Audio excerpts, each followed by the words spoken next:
Oke, silakan. Ya, sudah terekam Bu ya ini Bu ya? Iya, sudah Pak, silakan. Sudah.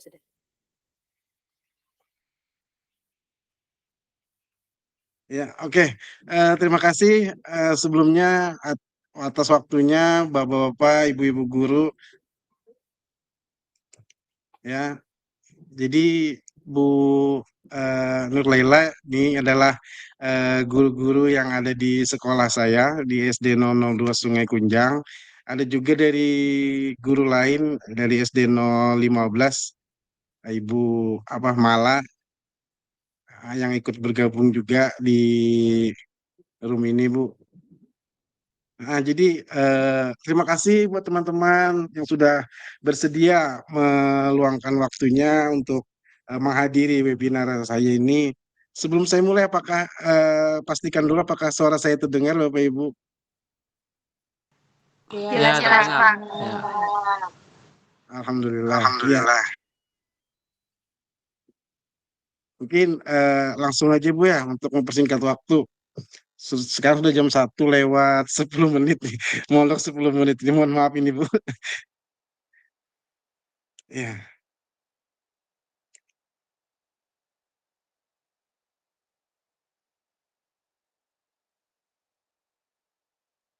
Mana nih anunya nih? Di Google.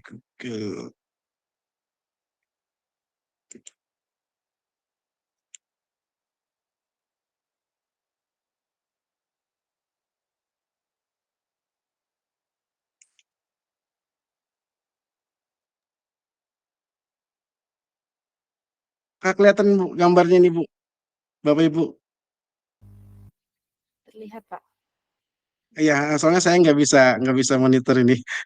Ya, terima kasih sebelumnya saya ucapkan Assalamualaikum warahmatullahi wabarakatuh. Ya, Alhamdulillah pada kesempatan siang hari ini uh, saya calon guru penggerak Angkatan 9 ingin mempresentasikan uh, pemahaman saya tentang eh, budaya positif. Jadi sebelum mulai kita sepakati dulu Bapak Ibu Bu ya.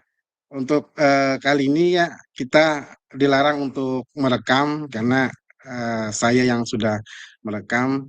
Terus bisa menyalakan kameranya apabila memungkinkan, tidak memungkinkan boleh mematikan kameranya.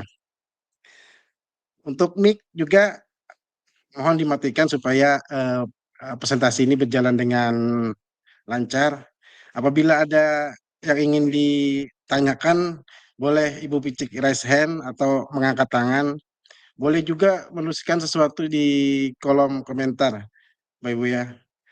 Ah, apabila ada yang ingin ditanyakan, boleh untuk dicatat, Bapak Ibu, atau ingin nanti ditambahkan, boleh dicatat. Insya Allah kita sesuai kesepakatan 45 menit, insya Allah tepat waktu, Bapak Ibu ya. Terus dalam kesempatan ini juga kita usahakan untuk eh, mendengarkan ya juga mendengarkan pendapat ya dan menerima semua masukan dari teman-teman rekan yang lain. Ya, Bapak Ibu, ini mohon maaf sebelumnya. Di sini saya tidak bermaksud untuk menggurui Bapak Ibu. Saya tahu Bapak Ibu di sini adalah seorang guru yang hebat juga, seorang guru yang profesional juga ya. Jadi niat saya di sini mohon maaf tidak menggurui, hanya saja saya hanya berbagi pengalaman. Mari Bapak Ibu kita sama-sama belajar.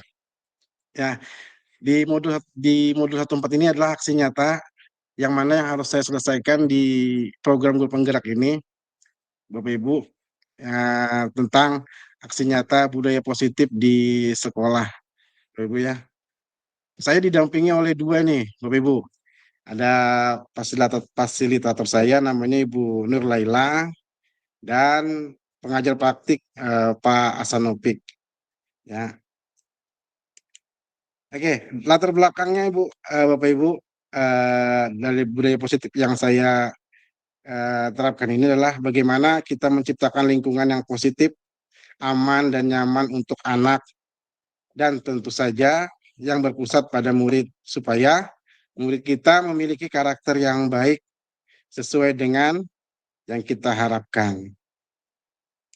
Tujuannya adalah CGP, maksudnya saya ini Bapak Ibu ya, dapat menyampaikan pembelajaran dari penerapan konsep inti dari modul budaya positif serta pemahaman mengenai konsep inti dalam modul budaya positif. Menurut Konjaningrat, itu kebudayaan dengan kata dasar budaya yang berasal dari bahasa Sanskerta. Budaya yaitu bentuk jamak dari budhi yang berarti budi atau akal. Maka definisi budaya sebagai daya budi yang berupa cipta, karsa, dan rasa. Budaya positif adalah nilai-nilai keyakinan dan kebiasaan-kebiasaan di sekolah yang berpihak pada murid agar murid dapat berkembang menjadi pribadi yang kritis, penuh hormat, dan bertanggung jawab sesuai dengan profil pelajar Pancasila. Maka dari itu kuncinya adalah bagaimana kehebatan guru sebagai penuntun siswa dalam mengembangkan watak dan karakter murid. Guru hanya mengontrol dan menuntun mereka menjadi lebih baik tanpa mengubah kodrat yang mereka miliki. Jadi peran kita itu sebagai guru adalah hanya menuntun saja Bapak Ibu, ya, menuntun kodrat yang ada pada anak. Kodrat itu ada dua Bapak Ibu guru. Ada kodrat zaman, ada kodrat alam. Nah, budaya positif yang dilakukan dengan cara melakukan hal yang bersifat positif, berpikir positif, berhati positif, bersikap positif. Bapak Ibu, mengembangkan budaya positif di sekolah haruslah dilakukan dengan penuh kesungguhan, dengan hal yang terlihat sederhana namun terkadang sulit dilakukan. Dan ini harus terus dilakukan secara terus-menerus. Dan guru sebagai contoh. Nah, di sini guru sebagai teladan Bapak Ibu. Jadi kita dulu memberikan contoh kepada murid kita agar murid kita nanti bisa meneladani apa yang telah kita lakukan. Nah, di dalam budaya positif ini Bapak Ibu ada 7 nih. Konsep inti budaya positif ada 7. Jadi kalau kita mau menerapkan budaya positif di sekolah, nah ini adalah tujuh konsepnya yang harus kita terapkan. Yang pertama adalah perubahan paradigma, disiplin positif, kebutuhan dasar manusia, motivasi perilaku manusia, posisi kontrol guru, keyakinan kelas, dan segitiga restitusi. Nah, sekarang saya mau bertanya nih Bapak Ibu, mohon untuk keaktifannya. Setuju atau tidak? Setuju atau tidak aja, Bapak Ibu. Ya, nanti di akhir akan ada jawabannya Bapak Ibu. Ya, saya mau bertanya setuju apa tidak. Bisa tuliskan di komentar Bapak Ibu ya. Hukuman dapat mendisiplinkan anak. Setuju atau tidak Bapak Ibu? Tuliskan di kolom komentar aja Bapak Ibu. Ya, satu atau dua. Tulis satu. Pak Gani, Ibu. kalau kalau komentarnya di mana ya? Saya ini nggak familiar sama Google Meet. Itu Bu di bawah Bu, di bawah ada tanda pesan. Pojok kanan biasanya Ibu. Pesan dalam panggilan. Pesan. Bukan pojok kanan. Kalau kanan kita Bu, kalau kita menghadap ini Bu. Punya saya nggak ada. Saya coba.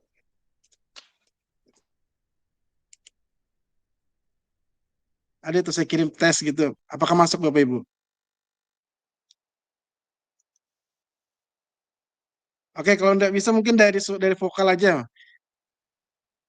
Ya, Yang setuju angkat tangan gitu aja, Kak. setuju atau tidak hukuman nomor satu dulu Bapak Ibu ya. Setuju atau tidak kalau hukuman itu dapat mendisiplinkan anak? Setuju apa tidak? Setuju. Ya, Ibu Muna bilang setuju. Setuju. Setuju. Berarti hukuman dapat mendisiplinkan anak. Oke, pertanyaan yang kedua Bapak Ibu. Eh, Pemberian hukuman dengan hal positif dapat meningkatkan disiplin anak. Setuju apa tidak Bapak Ibu? Kalau kita memberikan hukuman pada anak itu yang berpositif maksudnya itu disuruh dia catat dengan alasan supaya bagus tulisannya gitu kan. Banyak tulisannya supaya bagus. Atau disuruh apa ya? Membaca selembaran, 2 lembar gitu.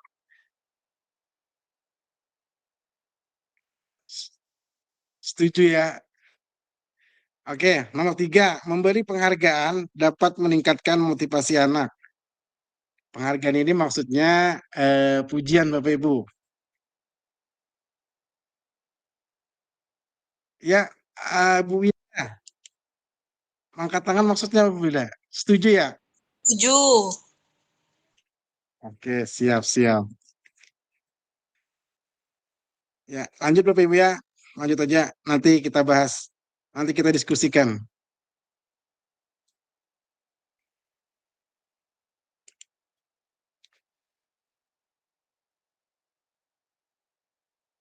Dalam 7 tadi Bu, dalam 7 karakter budaya positif yang konsep inti budaya positif ini yang satu saya bahas, disiplin positif. Disiplin adalah kemampuan memerintah diri sendiri dalam mengontrol, menguasai diri untuk memilih tindakan yang mengacu pada nilai-nilai yang kita hargai dengan penuh tanggung jawab tanpa terperintah orang lain.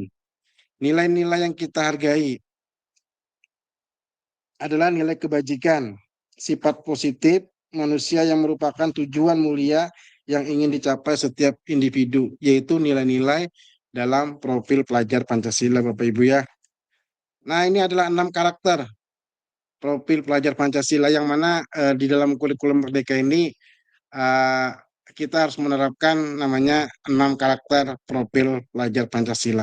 Yang satu adalah berakhlak mulia, 2 berkebinekaan global, 3 mandiri, 4 bergotong royong, 5 bernalar kritis, dan yang terakhir adalah kreatif, Bapak Ibu. Nah, kalau yang kedua, yang pertama tadi pada perubahan paradigma, yang kedua tadi disiplin positif, sekarang yang ketiga kebutuhan dasar manusia. Ada 5 Bapak Ibu kebutuhan dasar manusia. Yang pertama adalah bertahan hidup, kedua kasih sayang, ketiga kebebasan, yang keempat kesenangan, dan 5 itu adalah penguasaan. Ya, ini ada kasus Bapak Ibu, ada kasus ya masalah 3 kebutuhan dasar manusia tadi Bapak Ibu ya. Ini ada kasus, contohnya saya bacakan Bapak Ibu ya. Nanti tolong ini keaktifannya Bapak Ibu berpendapat. Nah, gitu Bapak Ibu ya. Ibu Eka guru kelas 6. Dia sedang bingung menghadapi ulah salah satu murid di kelasnya bernama Roy. Beberapa murid di kelas lalu mengeluhkan perilaku Roy yang selalu meminta makanan atau bekal dari setiap murid dengan paksaan. Jika Anda berada di posisi seperti Ibu Eka, apa yang Anda lakukan? Menurut Anda, kira-kira apa alasannya Roy melakukan itu?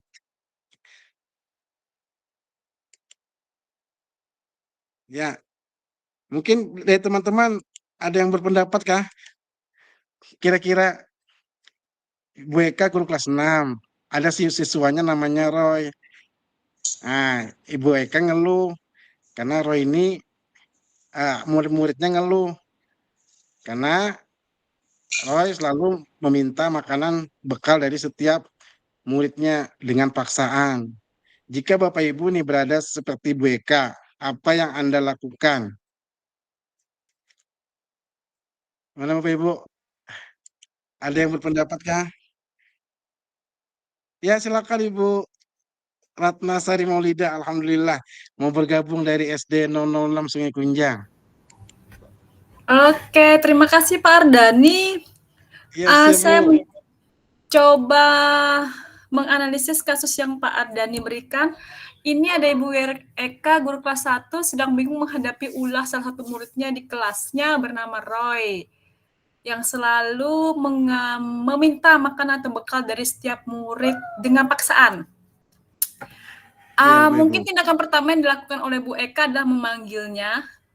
Jadi menggunakan segitiga restitusi, kita memanggil beliau, memanggil Roy, mengajaknya bicara dari hati ke hati. Alasan apa sehingga Roy selalu meminta makanan bekal dari temannya? Mungkin memiliki alasan satu, dari rumah memang nggak pernah makan, nggak pernah dikasih sarapan, ya kan? Yang kedua lagi, tentu saja setelah kita mendapatkan alasannya, kita bisa memanggil orang tuanya. Kenapa si anak, mungkin ini pemikiran saya ya Pak, Iya, Bu. tidak diberi sarapan dari pagi dari rumah, alasan orang tuanya juga apa. Jadi mungkin orang tua juga perlu tahu apa saja perilaku anaknya di sekolah. Itu saja Pak Ardani, terima kasih. Iya, terima kasih Bu Maulida. Terima kasih atas partisipasinya. Ya, betul sekali Bu Maulida. Artinya kita lakukan pendekatan dulu mungkin Bu Maulida ya, yang Ibu maksud. Ya, jadi Bapak Ibu, dalam meneruskan apa yang disampaikan Ibu Maulida tadi, ya, dalam konteks penerapan disiplin positif, Ibu Eka sebaiknya mencari tahu alasan Roy melakukan tindakan tersebut agar dapat mengetahui kebutuhan mana yang sedang berusaha dipenuhi oleh Roy. Satu, Roy mungkin lapar dan orang tuanya tidak membawakan makanan. Nah, ini masuk dalam kebutuhan bertahan hidup. Yang kedua, teman Roy jadi perhatikan Roy. Nah, ini jadi kebutuhan kasih sayang. Jadi temannya jadi perhatian sama Roy ini. Yang ketiga, Roy merasa bosan dengan bekal yang dibawakan oleh orang tuanya karena selalu bekal yang sama. Nah, ini kebutuhan daripada kebebasan. Yang keempat, Roy hanya iseng. Dia mau menikmati ekspresi wajah temannya yang kesel. Nah, ini adalah kebutuhan kesenangan. Yang terakhir, 5, kebutuhan penguasaan. Nah, jadi dia merasa hebat karena temannya jadi takut dan menuruti keinginannya. Ibu ya. Lanjut, teori motivasi yang keempat menyatakan bahwa semua perilaku itu memiliki tujuan dengan mengaitkan nilai-nilai kebajikan yang diyakini seseorang, maka motivasi intrinsik atau motivasi yang ada di dalam diri tersebut akan terbangun sehingga menggerakkan motivasi dari dalam untuk mencapai tujuan mulia yang diinginkan. Ini dari Diane Gosen ya pada tahun 1998. Nah, teori motivasi perilaku manusia ini ada 3. Satu, untuk menghindari ketidaknyamanan atau hukuman. Yang kedua, untuk mendapatkan imbalan atau penghargaan dari orang lain. Yang ketiga, untuk menjadi orang yang mereka inginkan dan menghargai diri sendiri dengan nilai-nilai mereka percaya. Ya, Bapak ya. Lanjut saja. Nah, tujuan dari disiplin positif adalah menanamkan motivasi yang ketiga pada murid-murid kita, yaitu untuk menjadi orang yang mereka inginkan, menghargai diri sendiri dengan nilai-nilai yang mereka percaya. Ketika murid-murid memiliki motivasi tersebut, mereka telah memiliki motivasi intrinsik yang berdampak jangka panjang. Ya, motivasi yang tidak akan terpengaruh pada adanya hukuman atau hadiah. Mereka akan tetap berperilaku baik dan berlandaskan nilai-nilai kebajikan karena mereka ingin menjadi orang yang menjunjung tinggi nilai-nilai yang mereka hargai. Hukuman dan konsekuensi dan restitusi. Ini pengertiannya, hukuman itu bersifat tidak terencana atau tiba-tiba. Ya Bapak Ibu ya, anak-anak atau murid tidak tahu apa yang akan terjadi dan tidak dilibatkan. Artinya spontan ini ketika anak-anak melakukan kesalahan langsung kita buat hukuman. Itu namanya apa? Buat suatu hukuman kepada mereka. Nah, itu namanya hukuman langsung. Biasanya langsung tuh Bapak Ibu ya. Terus lanjut konsekuensi. Konsekuensi itu adalah sementara disiplin dalam bentuk konsekuensi. Nah, ini terencana. Artinya sudah ada kesepakatan. Kalau tadi hukuman tidak ada kesepakatan, Bapak Ibu. Kalau konsekuensi ada kesepakatan dan sudah dibahas dan disetujui oleh murid dan guru. Nah, umumnya bentuk-bentuk konsekuensi dibuat oleh pihak guru saja, ya, dan murid sudah mengetahui sebelumnya konsekuensi yang akan diterima bila ada pelanggaran. Jadi konsekuensi ini artinya eh, peraturan yang dibuat oleh guru. Nanti kalau kamu tidak bawa topi pada satu upacara, nanti Bapak jemur. Nah, itu maksudnya, Bapak Ibu ya. Ada restitusi. Restitusi adalah proses menciptakan kondisi bagi murid untuk memperbaiki kesalahan mereka, sehingga mereka bisa kembali pada kelompok mereka dengan karakter yang lebih kuat.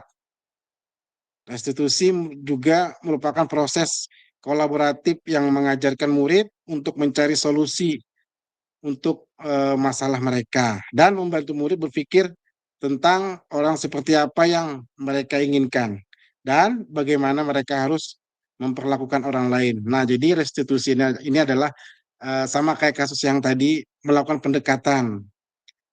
Nanti ada kelanjutannya Bapak Ibu ya. Lanjut.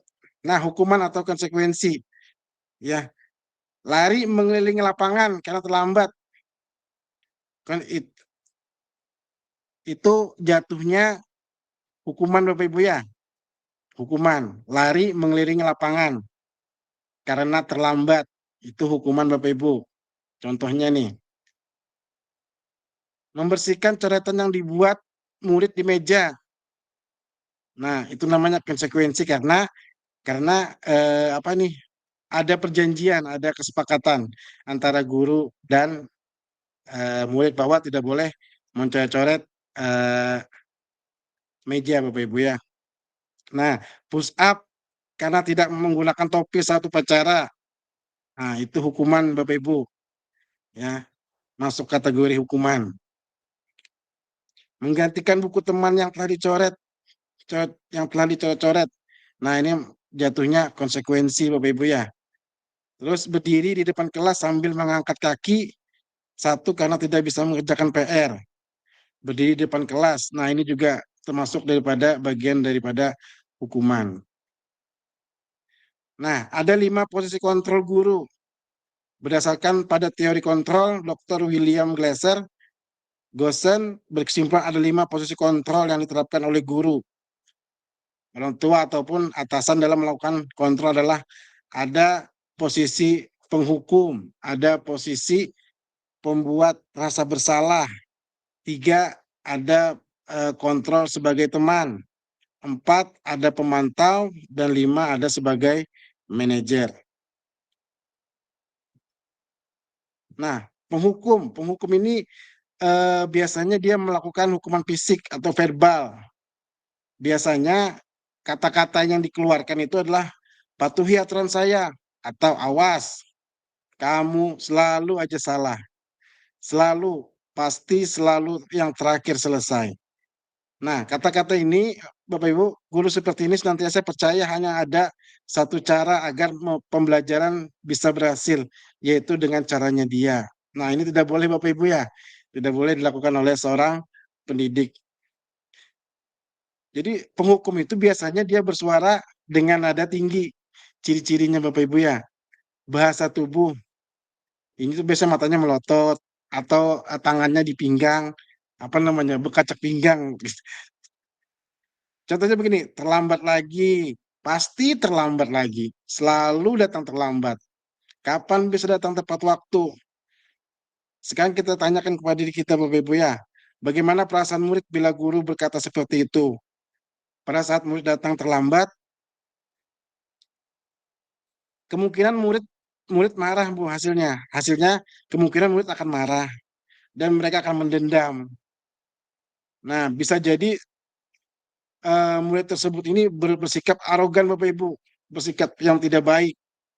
Misalnya bisa memukul temannya, melampiaskannya, bisa juga dengan memukul-mukul meja, bahkan eh, bisa juga dengan yang lebih parah lagi Bapak Ibu, bisa merusak saking kesalnya sama gurunya tadi, bisa menggores kendaraan Bapak Ibu, menggores kendaraan ya.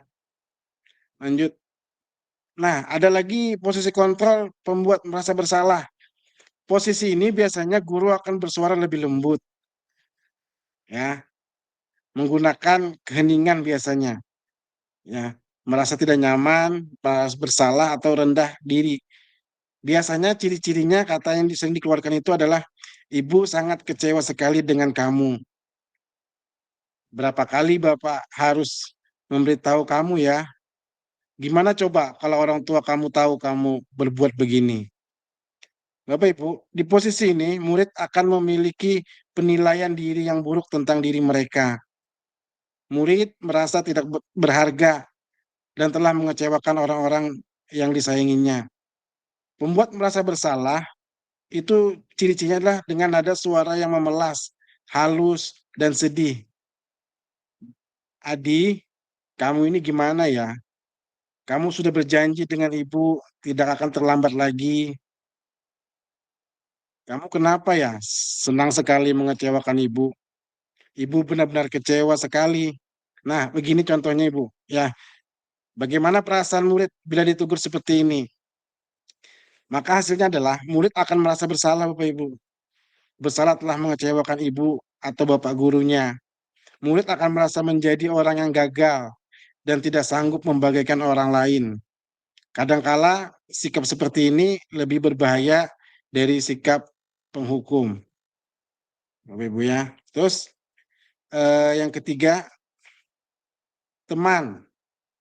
Guru pada posisi ini tidak akan menyakiti murid, namun akan tetap berupaya mengontrol murid melalui persuasi. Persuasi itu membujuk Bapak Ibu ya, membujuk.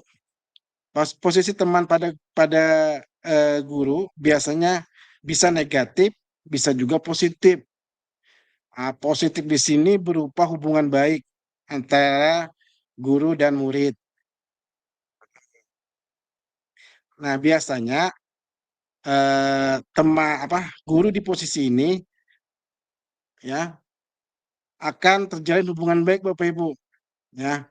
Biasanya yang mereka katakan adalah ayo bantulah demi Bapak ya, atau ayo bantulah demi Ibu. Ayo ingat tidak bantuan, ayo ingat tidak bantuan Bapak selama ini. Ya sudah, kali ini tidak apa-apa, nanti Ibu bantu bereskan. Nah, ini Bapak Ibu ya, biasanya kata-kata yang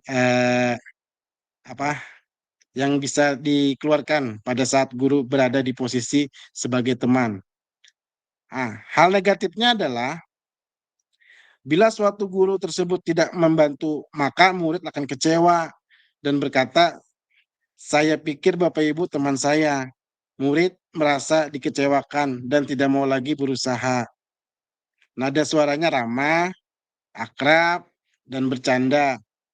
Bahasa tubuhnya itu biasanya mereka dekat, merapat pada guru ya, merapat pada murid, mata juga, dan senyum.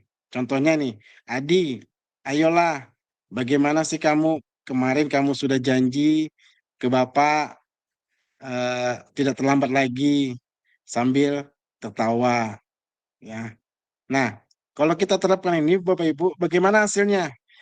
Ya, murid akan merasa senang dan akrab dengan guru. Ini termasuk dampak positif. Hanya saja di sisi negatif murid menjadi tergantung pada guru tersebut. Jadi bila ada masalah dia merasa bisa mengandalkan guru tersebut untuk membantunya.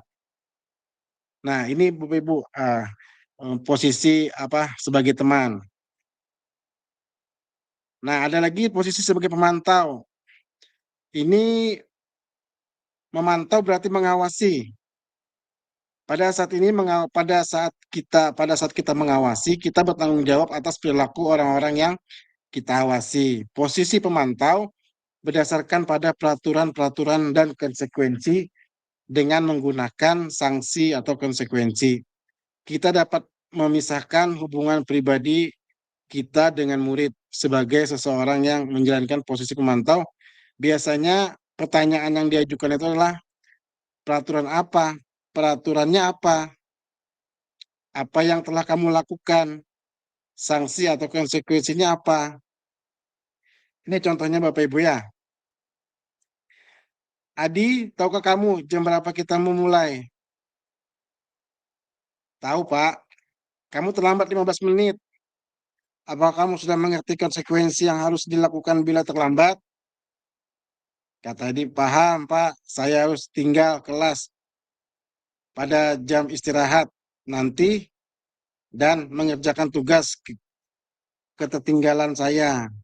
Ya, benar. Nanti pada saat jam istirahat, kamu harus tinggal di kelas untuk menyelesaikan tugas yang tertinggal. Tadi saya tunggu. Nah, kalau kita menerapkan ini Bapak Ibu, maka hasilnya adalah murid memahami konsekuensi yang harus dijalankan karena telah melanggar salah satu peraturan sekolah. Guru tidak menunjukkan suatu emosi yang berlebihan, menjadi marah atau membuat merasa berbuat salah. Yang terakhir Bapak Ibu di manajer.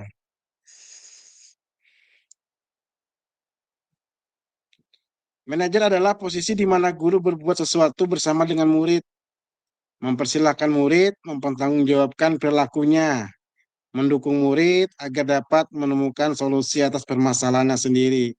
Di manajer, murid diajak untuk menganalisis kebutuhan dirinya maupun kebutuhan orang lain. Seseorang manajer akan berkata, apa yang kita yakini. Nah, ini ada di keyakinan kelas Bapak Ibu ya. Nanti ada di materi selanjutnya. Apakah kamu meyakininya? Jika kamu meyakininya, apakah kamu bersedia memperbaikinya? Jika kamu memperbaiki ini, hal ini menunjukkan apa tentang dirimu? Apa rencana kamu untuk memperbaiki hal ini? Nah, di sini kita membimbing murid Bapak Ibu. Ya, kita membimbing murid di sini.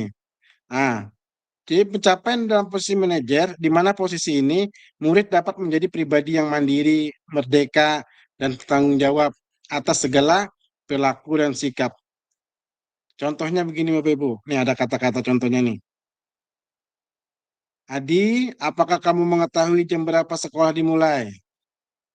Tahu Pak, jam 7. Kata guru, ya, jadi kamu terlambat.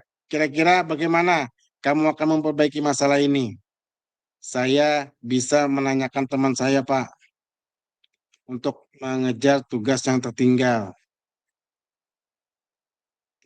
Baik, itu bisa dilakukan. Apakah besok akan ada masalah untuk kamu agar bisa hadir tepat waktu ke sekolah? Tidak, Pak, saya bisa hadir tepat waktu. Baik, saya hargai usahamu untuk memperbaiki diri. Nah, apabila Bapak Ibu dalam posisi manajer ini kita terapkan, maka yang kita hasilkan pada murid itu adalah mereka akan fokus Bapak Ibu, ya, bukan kita di sini. Nah, pada posisi manajer, maka suara guru sebaiknya tulus, tidak perlu marah, tidak perlu meninggikan suara, apalagi menunjuk-nunjuk jari ke murid. Fokus ada pada murid, bukan untuk membahagiakan guru atau orang lain. Murid sudah mengetahui adanya suatu masalah dan sesuatu perlu terjadi. Bila guru mengambil posisi pemantau, guru akan melihat apa konsekuensinya, apa peraturannya. Namun pada posisi manajer, guru akan mengembalikan tanggung jawab pada murid untuk mencari jalan keluar permasalahannya. Tentu dengan bimbingan guru.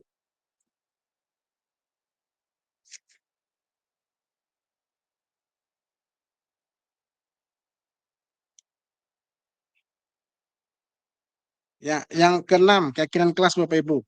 Keyakinan kelas merupakan sebuah nilai-nilai kebijakan, kebajikan universal yang telah disepakati secara tersirat dan tersurat lepas dari adanya latar belakang suku, negara, bahasa, maupun juga agama. Menurut Gosen, suatu keyakinan akan lebih memotivasi seseorang dari dalam atau intrinsik seseorang akan lebih bersemangat untuk menjalankan keyakinannya daripada hanya sekedar mengikuti peraturan.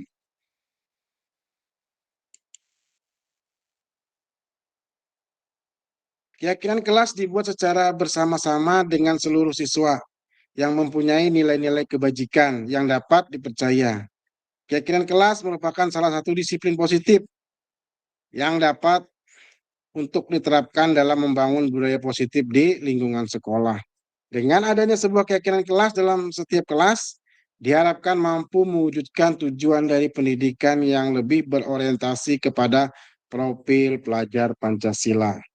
Keyakinan kelas juga diterapkan sebagai salah satu cara dalam upaya membangun budaya positif. Nah, jadi keyakinan kelas Bapak Ibu ya, keyakinan kelas artinya membuat peraturan kelas di kelas masing-masing karena biasanya kelas masing-masing itu keadaannya masing-masing kelas berbeda.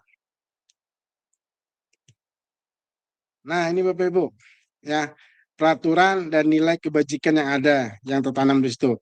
Misalnya, kembalikan barang ke tempatnya. Itu peraturannya. Nilai kebajikannya adalah tanggung jawab. Dilarang mengganggu orang lain. Nilai kebajikannya adalah menghormati orang lain. Dilarang melakukan kekerasan. Nilai kebajikannya adalah keselamatan. Dilarang menggunakan narkoba. Nilai kebajikannya apa? Kesehatan. Bergantian menunggu giliran. Nilai kebajikannya apa? Kesabaran. Nah, ini Bapak Ibu, ini adalah dokumentasi saya pada saat saya menerapkan keyakinan kelas, Bapak Ibu ya. Ya, saya terapkan di sekelas 6 ini Bapak Ibu. Saya terapkan di kelas 6. Alhamdulillah ini teman-teman anak-anak sangat antusias Bapak Ibu membuat keyakinan kelas. Lanjut. Segitiga restitusi. Restitusi adalah proses penciptaan kondisi bagi murid untuk memperbaiki kesalahan. Langkah-langkahnya yaitu 1, menstabilkan identitas. 2, validasi tindakan yang salah. 3, menanyakan keyakinan. Ini Bapak Ibu, segitiga restitusi. Ya. Saya ingin tampilkan Bapak Ibu, kalau boleh saya tampilkan. Nah, ini ada skenario praktek segitiga restitusi yang saya terapkan di sekolah juga Bapak Ibu. Ya, sudah saya terapkan di sekolah juga. Ini kelas 6 Bapak Ibu ya.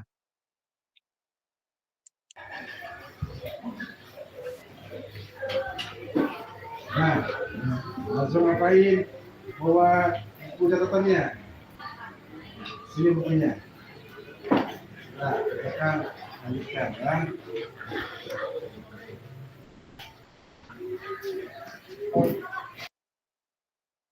Iya, Bapak Ibu. Jadi cerita pertama ini adalah seorang siswa bernama Najwa. Dia membawa kertas contekan Bapak Ibu pada saat ujian. Pada saat ujian, Bapak Ibu ya. Nah, karena kesalahannya tersebut, maka saya praktikan segitiga restitusi. Ini Bapak Ibu, videonya Bapak Ibu ya. Sebelumnya, apakah kedengaran Bapak Ibu suaranya Bapak Ibu? Kedengaran. Kedengaran ya? Kedengaran. Ya, terima kasih Bu Muna atas responnya.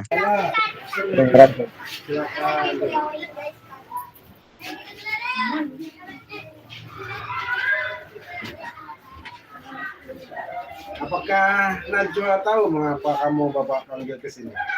Ya tahu Pak, tadi pada saat lagi kelas saya membawa kertas catatan.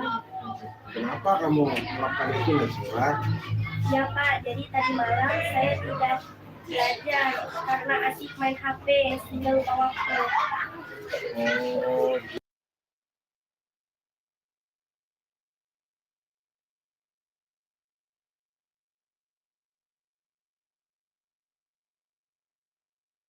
Iya, saya yakin tidak ada siswa yang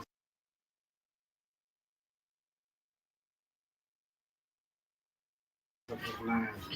Kamu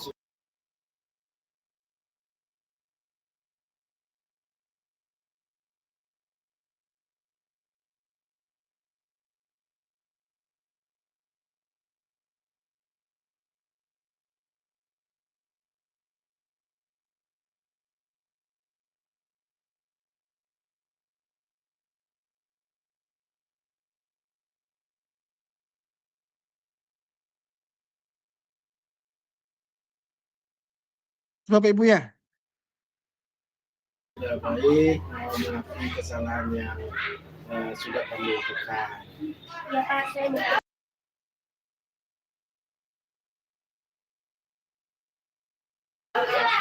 Apa alasan Najwa kok membawa kita contekan?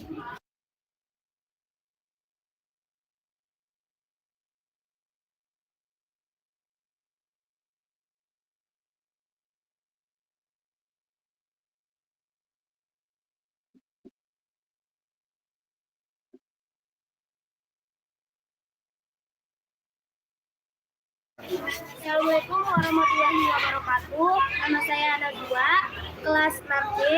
Terima kasih Pak Ardani. Saya senang sekali diajak diskusi dengan Bapak untuk menemukan solusi atas kesalahan yang saya lakukan. Saya berjanji tidak mengulanginya lagi dan berjanji akan belajar lebih giat serta tidak main HP sampai lupa waktu. Terima kasih Pak Ardani. Assalamualaikum. Iya, jadi pertama Bapak Ibu, si Najwa ini tidak jujur pada saat mengikuti ulangan. Dia membawa buku catatan sehingga ketahuan oleh guru. Setelah itu saya lakukan pemanggilan Bapak Ibu, bicara empat mata dari hati ke hati supaya menyadarkan bahwa perbuatan yang diperbuat oleh Najwa ini itu adalah melanggar daripada kesepakatan kelas, Bapak Ibu ya. Nah, video yang ketiga ini adalah video pengakuan murid bahwasanya dia merasa senang sudah diajak untuk berdiskusi. Ya, mungkin itu aja Bapak Ibu presentasi dari saya. Mungkin selanjutnya kita akan diskusi Bapak Ibu. Kita akan diskusikan apa yang sudah saya jelaskan tadi Bapak Ibu. Mungkin dari penjelasan saya ada yang ingin ditanyakan atau ingin ditambahkan. Boleh Bapak Ibu angkat tangan. Iya, Ibu Eka. Silakan Bu Eka, ada yang ditanyakan atau ada yang ditambahkan? Assalamualaikum Pak Ardani. Terima kasih waktunya. Iya Bu, Waalaikumsalam. Silakan Bu. Masya Allah ya. Masya Allah, terima kasih telah berbagi ilmu hari ini. Sangat luar biasa materinya karena ini adalah apa yang biasanya kita temui hari-hari ya. Hampir setiap hari kita jumpai permasalahan dari anak-anak yang seperti Pak Ardani jelaskan tadi, yang dicontohkan juga. Nah, maka dari itu penting bagi guru untuk mempelajari bagaimana solusi atau sikap guru dalam menghadapi peserta didik yang unik pada setiap kelas. Nah, yang ingin saya tanyakan, kira-kira langkah sederhana apa yang bisa kita lakukan untuk mengimplementasikan budaya positif di sekolah kita? Itu saja Pak Ardani. Terima kasih. Iya, terima kasih Ibu Eka. Jadi tadi pertanyaannya bagaimana langkah awal Ibu ya? Bagaimana langkah awal penerapan budaya positif di sekolah? Siap Pak Ardani. Ya, langkah awalnya ya, langkah awal. Oke, waduh, Ibu Septi sudah angkat tangan ini. Ya Bu Septi, silakan Bu Septi.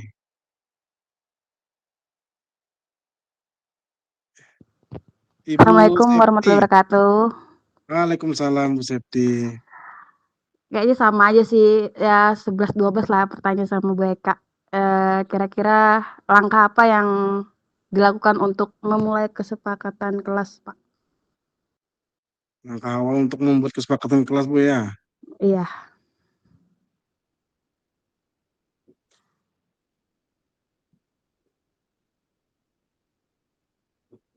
Iya, terima kasih Bu Septi atas ininya, atas pertanyaannya. Mungkin dari Oh iya Pak, teman-teman sama-sama. ada yang ingin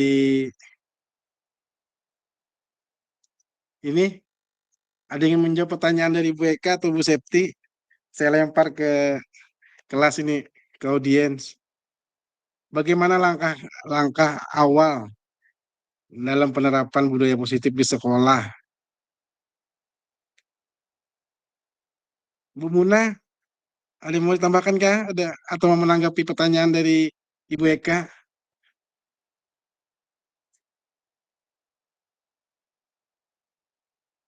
Enggak ada yang ketangan. Oke. Bapak Ibu, terima kasih Bu Eka atas pertanyaan yang Ibu Eka ajukan, bahwasanya bagaimana langkah awal untuk menerapkan budaya positif di sekolah. Oke, Bu Eka, terima kasih pertanyaannya. Mungkin Bapak Ibu, ini adalah konsep inti budaya positif ya. Dari ketujuh ini ibarat makanan itu, kalau kita bikin sayur, ini bumbunya Bapak Ibu. Bumbunya nih, ada garam, ada petsin, ada apa lagi nih. Nah, jadi sebelum kita bikin ini Bapak Ibu, kita siapkan dulu Bapak Ibu. Sebelum kita makan, kita siapkan dulu piringnya Bapak Ibu. Nah, saya mengibaratkannya, mengilusikannya begitu Bapak ya. Jadi sebelum kita menerapkan budaya positif di sekolah, itu ada baiknya kita koordinasi dulu Bu Ibu. Bapak Ibu, kita berkolaborasi dulu. Yang pertama, kita menyusun rencananya Bapak ya. Menyusun rencananya, kalau sudah tersusun rencananya, programnya, mau budaya positif yang mana dulu kita tanamkan, mau kita terapkan, baru kita berkolaborasi Bapak Ibu ya, dengan kepala sekolah, dengan kurikulum, dengan teman yang lain, karena diharapkan dengan adanya dengan adanya program, dengan adanya kolaborasi, disepakati juga sama semua guru. Nah, akhirnya dapat berjalan dengan baik dan seluruh guru juga dapat menerapkannya itu. Jadi langkah awal Bu Eka, kalau kita ingin menerapkan budaya positif di sekolah kita, nah jadi kita harus berkolaborasi Bu Eka. Kolaborasi, terus kita juga harus membuat program, yang mana program tadi kita diskusikan kepada kepala sekolah dan teman-teman yang lain.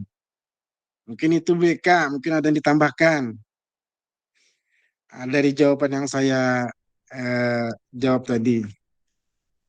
Ya, terima kasih Pak Ardani. Alhamdulillah cukup jelas jawabannya. Karena memang kadang kalau kita memulai itu kan menjadi hal yang sangat sulit ya kalau misalnya gimana sendirian gitu. Nah, dan untuk bisa berjalan secara konsisten itu memang kalau misalnya sama-sama itu akan lebih mudah gitu. Alhamdulillah bisa diterima jawabannya Pak Ardani. Terima kasih. Ya, terima kasih Bu Septi, BK. Soalnya Bu Septi angkat tangan ini. Ya Bu Septi, ada apa Bu Septi angkat tangan? Tepicik kayaknya ya. Oke, pertanyaan yang kedua mungkin. Ya, pertanyaan kedua mungkin langkah awal untuk membuat kesepakatan kelas. Saya lempar ke teman-teman Bapak Ibu guru, mungkin ada yang menjawab.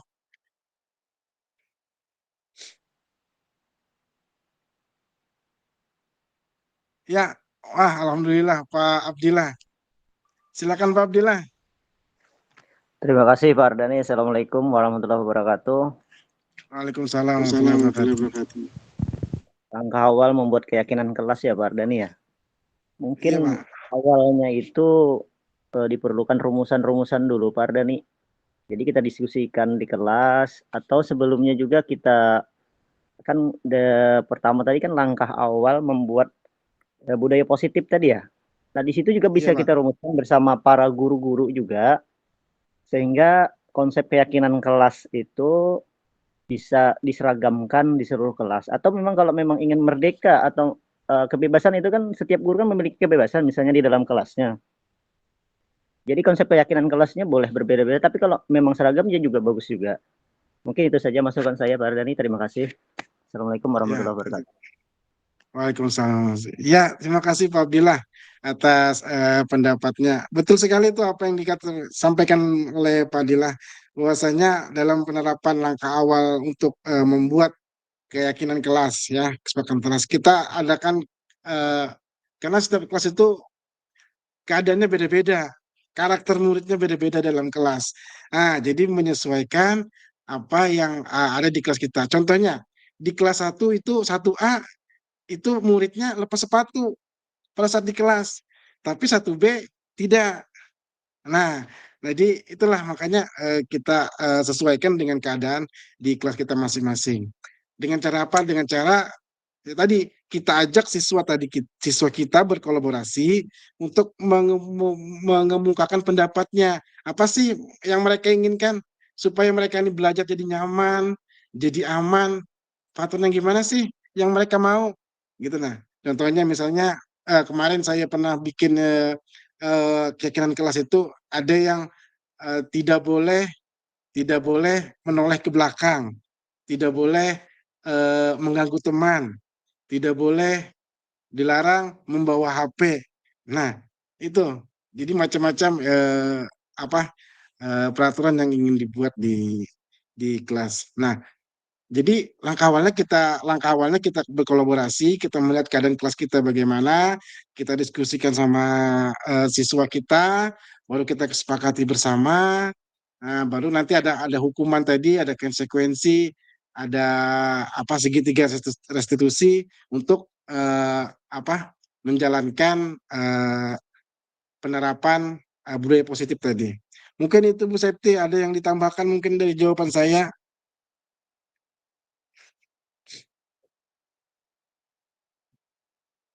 Bu Septi? Iya Pak, pas saja Pak. Oh iya, terima kasih Bu Septi. Iya Pak, Ya, makasih Pak. kalau tidak ada lagi yang ditanyakan, bisa kita akhiri nih, nanti kita akan kembali di sambutan dari pihak sekolah. Lupa tadi di awal seharusnya. Ya mungkin langsung aja Bapak Ibu ya. Langsung aja sambutan dari pihak sekolah, guru sekolah SD 002 Sungai Kinjang. Silakan Pak Wendy. Ya. Assalamualaikum warahmatullahi wabarakatuh. Waalaikumsalam warahmatullahi wabarakatuh. Ya. Tidak banyak yang ingin saya sampaikan ya. Pokoknya untuk kegiatan guru penggerak ini yang sedang diikuti oleh Pak Ardani, semoga dapat memberikan hal-hal yang positif untuk sekolah, memberikan supaya kita semua sebagai guru bisa berbagi pengalaman bagaimana cara mendidik anak yang baik, cara mengelola kelas yang baik, seperti itu. Ya, mungkin itu aja yang bisa saya sampaikan. Terima kasih. Terima kasih Pak Wendy atas sarannya, dukungannya juga. Terima kasih. Ya. Mungkin saya kembalikan ke fasilitator Ibu Nur Laila. Silakan Bu, ada yang ingin disampaikan Bu? Ya, terima kasih Pak Ardani. Salam hormat saya juga kepada Bapak Ibu yang saat ini hadir di Zoom Meet. Terima kasih atas dukungannya, supportnya terhadap Pak Ardani, calon guru penggerak angkatan ke-9 dari Kota Samarinda. Harapan saya apa yang Bapak Ardani lakukan ini tidak berhenti sampai di sini, akan banyak sekali berbagi ya, sesi-sesi berbagi selanjutnya yang mudah-mudahan nanti bisa menumbuhkan hal-hal positif, budaya positif di sekolah Pak Ardani dan sekolah-sekolah Bapak Ibu sekalian. Itu mungkin saja Pak Ardani, terima kasih. Iya Bu, terima kasih. Ya, Bapak Ibu, terima kasih atas waktunya ya. Dengan berakhirnya sambutan Ibu Lela tadi, berakhirlah webinar pada siang hari ini.